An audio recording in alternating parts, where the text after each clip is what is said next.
Om Shanti. Good morning. നമ്മളെല്ലാവരും ഏത് വീട്ടിൽ ജനിച്ചിരിക്കുന്നു, ഏത് അച്ഛൻ്റെയും അമ്മയുടെയും കുട്ടിയായി ജനിച്ചിരിക്കുന്നു, ഇതൊക്കെ ഈശ്വരൻ്റെ നിശ്ചയം. ഈശ്വരൻ നമുക്കൊരു റോള് തന്നു, ഒരു വീട് തന്നു, ഒരു പാരൻസിനെ തന്നു, അതിനെ നമ്മൾ ആസ്വദിക്കുക. ഇങ്ങനെയൊക്കെ ആയിരിക്കും പൊതുവെ എല്ലാവരും വിചാരിക്കുക. പക്ഷേ യാഥാർത്ഥ്യം അതിൽ നിന്ന് തികച്ചും വ്യത്യസ്തമാണ്. നമ്മളുടെ അച്ഛനും അമ്മയും ഈ ജന്മം ഞാൻ ഏത് വീട്ടിൽ ജനിച്ചിരിക്കുന്നോ അത് എന്തായാലും കഴിഞ്ഞുപോയി, എനിക്കിനൊന്നും ചെയ്യാൻ കഴിയില്ല. കാരണം ഞാൻ ഇന്നലെ വരെ, ഈ നിമിഷം വരെ, ഇപ്പോൾ എൻ്റെ ഉള്ളിൽ നടന്നുകൊണ്ടിരിക്കുന്ന ഈ വിചാരത്തിൻ്റെ തൊട്ടു മുന്നുള്ള വിചാരം വരെ അത് എൻ്റെ കയ്യിൽ നിന്ന് കടന്നുപോയി. ഞാൻ ചിന്തിച്ചു, കടന്നുപോയി, അത് പാസ്റ്റായി. എൻ്റെ ഉള്ളിൽ അത് ഓർമ്മകളും സംസ്കാരവും സ്വഭാവവും ഒക്കെ ആയിട്ട് മാറിക്കൊണ്ടിരിക്കുകയാണ്. അപ്പോൾ കഴിഞ്ഞു പോയതിനെ നിയന്ത്രിക്കാൻ നമുക്കൊന്നും സാധ്യമല്ല.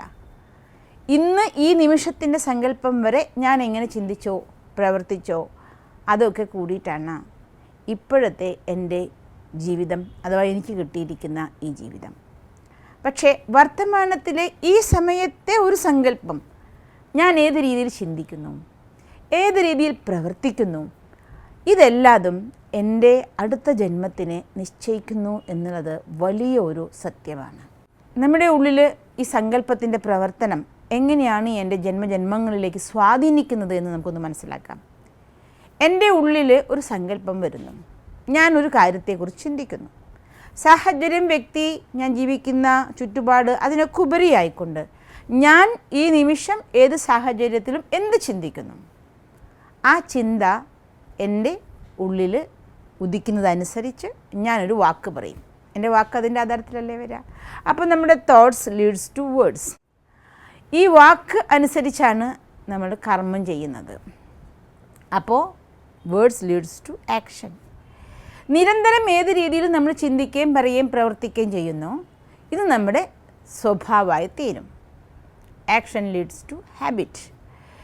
നിരന്തരം നിങ്ങളൊരു കാര്യം നിങ്ങളുടെ സ്വഭാവമായി കഴിയുമ്പോൾ, കാലങ്ങളോളം ആ സ്വഭാവം കഴിയുമ്പോൾ അത് നമ്മളെ ഭരിക്കാൻ തുടങ്ങും. അതായത് അതാണ് എൻ്റെ ഇച്ഛ, അതിലപ്പുറം എനിക്ക് ചെയ്യാൻ പറ്റില്ല, അതെൻ്റെ സ്വഭാവമാണ്, എൻ്റെ സംസ്കാരമാണ് എന്നൊക്കെ നമ്മൾ പറയും. ഈ സംസ്കാരമാണ് ക്യാരക്ടറായി മാറുന്നത്. എന്താ ചെയ്യുക, അവരുടെ ക്യാരക്ടർ അങ്ങനെയാണ് നമ്മൾ പറയാറില്ലേ. അല്ലെങ്കിൽ എന്ത് ചെയ്യാം, എൻ്റെ ക്യാരക്ടർ എങ്ങനെയാണ്, ക്യാരക്ടർ എങ്ങനെ, അതുകൊണ്ട് ഇങ്ങനെ എനിക്ക് ചിന്തിക്കാൻ പറ്റൂ, ഇങ്ങനെ എനിക്ക് പ്രവർത്തിക്കാൻ പറ്റുമോ. സത്യത്തിൽ ക്യാരക്ടർ നമ്മുടെ നിരന്തര പ്രവർത്തനത്തിൽ നിന്നുണ്ടായ ഡെപ്പോസിറ്റാണ്. അപ്പോൾ ഈ ക്യാരക്ടർ നിമിത്തം എനിക്ക് സംസാരിക്കേണ്ടി വരുന്നില്ല, ചെയ്യേണ്ടി വരുന്നില്ല, ഞാൻ നിർമ്മിച്ച ക്യാരക്ടറാണ്. പക്ഷേ ഒരു ക്യാരക്ടർ നമ്മുടെ സ്വന്തമാവുകയും അത് നമ്മളെ ഭരിക്കാൻ തുടങ്ങുകയും ചെയ്യുമ്പോൾ നമ്മൾ വിചാരിക്കുന്നത് എൻ്റെ ക്യാരക്ടർ എങ്ങനെയായിപ്പോയി, ഞാൻ എന്ത് ചെയ്യും, അതിന് ഞാൻ ബന്ധിതയാണ് എന്നാണ്. അത് നിരന്തരം ക്യാരക്ടറിലേക്ക് കൊണ്ടുപോകും, എൻ്റെ ഡെസ്റ്റിനി അഥവാ എൻ്റെ വിധി.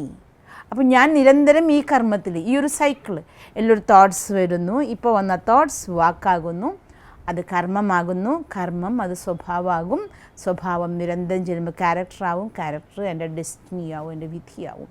അപ്പം നെക്സ്റ്റ് എൻ്റെ അച്ഛനും മമ്മിയും ഏതാകണം എന്നുള്ളത് എൻ്റെ ഇപ്പോഴത്തെ ഈ തോട്ട്സിലൂടെ ഞാൻ വേർഡ്സാക്കി, ആക്ഷനാക്കി, അതിനെ ഹാബിറ്റാക്കി, ക്യാരക്ടറാക്കി, എൻ്റെ ഡെസ്റ്റിനി ആക്കിയതാണ്. അപ്പോൾ ഉണ്ടാക്കിയ ആൾ ആരാണ്?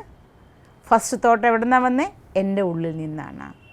നമ്മളൊക്കെ ആഗ്രഹിക്കുന്നത് എപ്പോഴും എങ്ങനെയുള്ള അച്ഛനും അമ്മേനെയാണ്, എങ്ങനെയുള്ള കുടുംബമാണ്, ദ ബെസ്റ്റായിരിക്കണം, നല്ല ഗുണങ്ങൾ നിറഞ്ഞ, നല്ല സ്നേഹവും പാലനയും തരുന്ന, സാഹസികത നമ്മളിൽ നിറയ്ക്കുന്ന, നമ്മളൊരുപാട് കഴിവുറ്റവരാക്കുന്ന, നമുക്ക് സ്വാതന്ത്ര്യം നൽകുന്ന, നമ്മുടെ കഴിവുകളെ കണ്ടുപിടിച്ച് വളർത്തിത്തരുന്ന, ഏതവസ്ഥയിലും നമ്മുടെ കൂടെ നിൽക്കുന്ന, ഇങ്ങനെയൊക്കെ ഒരുപാട് സ്വപ്നമാണ് ഈ കുടുംബം എന്നതിനെക്കുറിച്ച് ഓർമ്മിക്കുമ്പോൾ. കാരണം ജീവിതത്തിൻ്റെ ഏറ്റവും സുഖം തരുന്നൊരു സ്ഥലമാണ് കുടുംബം. അപ്പോൾ അച്ഛനാവട്ടെ, അമ്മയാവട്ടെ, സംബന്ധങ്ങളാവട്ടെ, ബന്ധുക്കളോ ഫ്രണ്ട്സോ റിലേറ്റീവ്സോ ഒക്കെ നമ്മൾ ആഗ്രഹിക്കുന്നത് ബെസ്റ്റായിരിക്കണം എന്നാണ്. ഒന്ന് സ്വയം ചിന്തിച്ച് നോക്കി, ഞാൻ ആഗ്രഹിക്കുന്ന ഗുണങ്ങളോടുകൂടിയ എൻ്റെ കുടുംബം, എൻ്റെ പേരൻസ് അല്ലെങ്കിൽ എൻ്റെ റിലേറ്റീവ്സ്, അത്തരം ഗുണം എൻ്റെ ഉള്ളിലുണ്ടോ? അവിടെ ഒന്ന് പുനർചിന്തനം നടത്തേണ്ടി വരും. പലപ്പോഴും ഞാൻ ആഗ്രഹിക്കുന്ന അത്ര ഉയർന്ന് പ്രവർത്തിക്കാൻ എനിക്ക് തന്നെ സാധിക്കാറില്ല. അപ്പോൾ സൃഷ്ടി നിയമം അനുസരിച്ച് നമ്മൾ ആത്മാ ഒരു ഊർജ്ജമാണല്ലോ. അപ്പോൾ ഈ ഊർജ്ജത്തിൽ ഏത് തരത്തിലുള്ള എനർജിയാണോ ഫില്ല് ചെയ്യുന്നത്, അതേ ക്വാളിറ്റിയുള്ള, അതേ ലെവലുള്ള ഊർജ്ജത്തിൻ്റെ തലങ്ങളിലുള്ള ആത്മാക്കളുടെ കൂടെയാണ് നമ്മൾ പോയി ജനിക്കുന്നത്. സാധാരണ മനുഷ്യന്മാർ ഞാനെന്ന് പറയുമ്പോൾ ശരീരം മാത്രം ചിന്തിക്കുമ്പോഴാണ് അവർക്കെല്ലാം ടെൻഷനായിട്ടും തലവേദനയായിട്ടും മാറാൻ പറ്റാത്തതായിട്ടും മാറ്റാൻ പറ്റാത്തതായിട്ടും ഒക്കെ തോന്നുന്നത്. ചുരുക്കി പറഞ്ഞാൽ ഞാൻ എന്നിൽ ഇത് നിറച്ചുകൊണ്ടിരിക്കുകയാണ്, ഇത് ഞാനൊരു വാഹകനാണ്, ഈ ശരീരം വിട്ട് അടുത്ത ശരീരത്തിലേക്കും പോകും എന്ന സത്യം ഞാൻ സ്വീകരിക്കുമ്പോൾ, അതെനിക്ക് മനസ്സിലാക്കാൻ സാധിക്കുമ്പോൾ എൻ്റെ ഓരോ കർമ്മവും ഓരോ സങ്കല്പവും പോസിറ്റീവാക്കാൻ ഞാൻ വളരെ ഉത്സാഹഭരിതനാകും.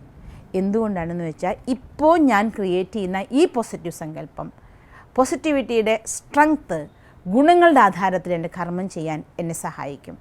ഗുണങ്ങളിൽ എന്നെ പിടിച്ചു നിർത്താൻ എന്നെ സഹായിക്കും. സാഹചര്യങ്ങളുടെ പ്രഭാവത്തിനോ അല്ലെങ്കിൽ സമ്മർദ്ദങ്ങൾക്കോ വഴങ്ങി ഞാൻ മാറാതെ എൻ്റെ ശക്തി കൊണ്ട് സാഹചര്യങ്ങളെ എൻ്റെ വഴിയിലേക്ക് കൊണ്ടുവരാൻ എനിക്ക് സാധിക്കും. നിരന്തരം ആ ഗുണങ്ങളുടെ മൂർത്തിയായി ഞാൻ മാറുമ്പോൾ ഇപ്പോൾ നിങ്ങൾ ഏത് സാഹചര്യത്തിൽ വന്നു എന്നുള്ളത് യാതൊരു പ്രാധാന്യവുമില്ല. ഇതെല്ലാം മാറി മറിഞ്ഞുകൊണ്ട് നിങ്ങളുടെ പേഴ്സണാലിറ്റി ഹൈലി പോസിറ്റീവ് എനർജി നിറഞ്ഞതാകും. ബേസ് എവിടെയാണ്? എൻ്റെ ഉള്ളിൽ ഇപ്പോൾ ഞാൻ നിലനിർത്തുന്ന ആ positive thought energy, present moment ഒരു എനർജി.